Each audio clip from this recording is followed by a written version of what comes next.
বেলদায় বেপরোয়া গাড়ির ধাক্কায় ৩ বাইক আরোহীর মৃত্যু, গুরুতর আহত আরও এক বাইক আরোহী। আশঙ্কাজনক অবস্থায় ভর্তি করা হয়েছে মেদিনীপুরের একটি নার্সিংহোমে। গতকাল রাত 11:15 নাগাদ 16 নম্বর জাতীয় সড়কে দুর্ঘটনাটি ঘটে। কাটআউট দিয়ে টার্ন নেওয়ার সময় দুটি বাইককে ধাক্কা ওড়িশাগামী গাড়ি। ঘটনাস্থলে মৃত্যু হয় ৩ জনের। গাড়ি আটক হলেও চালক সহ আরোহীরা পলাতক।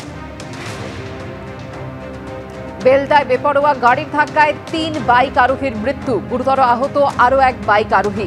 আশঙ্কাজনক অবস্থায় ভর্তি করা হয়েছে মেদিনীপুরের একটি নার্সিংহোমে।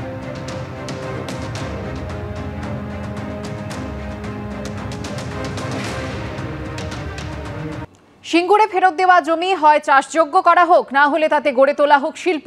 এই দাবিতে এবার আন্দোলনের পথে হাঁটতে চলেছেন জমিদাতাদের একাংশ। গঠন করা হয়েছে সিঙ্গুর বন্ধা জমি পুনর্ব্যবহার কমিটি।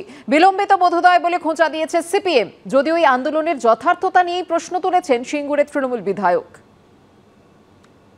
আমাদের ডিসিশনটাই ভুল হয়েছে। এখন দেখছি তো কারখানা হলেই ভালো হতো।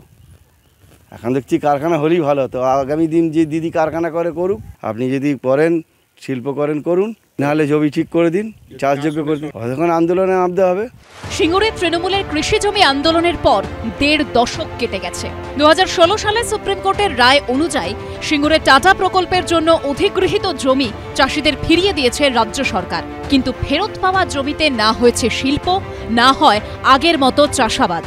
এবার তাই শিল্পের দাবিতে গণস্বাক্ষর অভিযানে নামতে চলেছেন তৎকালীন জমি আন্দোলনকারী কৃষকদের একাংশ। গঠন করা হয়েছে সিঙ্গুর বন্ধা জমি পুনর্ব্যবহার কমিটি।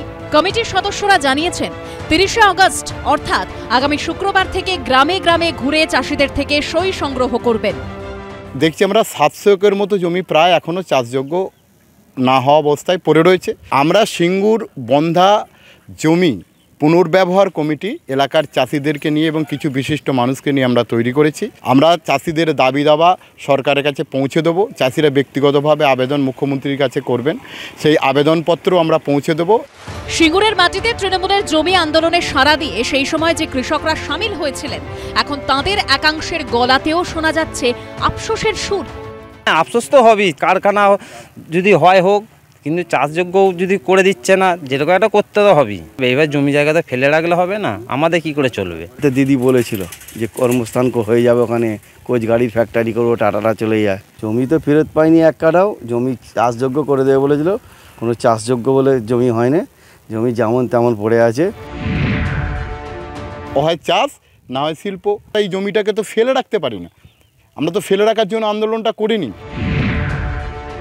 আন্দোলনের যৌক্তিকতা, আন্দোলনের মানুষের কতটা স্বার্থে সেটা দেখা দরকার।